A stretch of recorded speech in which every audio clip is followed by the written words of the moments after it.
Okay mga idol, no? Nakalimutan ko lang i-video pero nagano tayo ng Kobe tire sealant. Naglagay tayo. Kita nyo naman, no? Kalimutan ko lang i-video. So ito yung ano, nabutas, oh. Buti na lang napansin ko.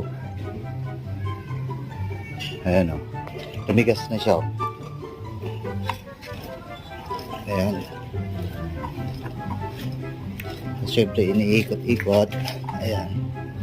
Ayan, oh. Oh. Baka mamaya sabihin nyo peke. Ayan, oh. Gamit na gamit siya. Oh. Nagamit siya. So goods talaga pag mayroon kang Kobe na ganito. Ayan. So siyempre mamaya dadalhin pa rin natin siya sa ano, vulcanizing para ipa-check na.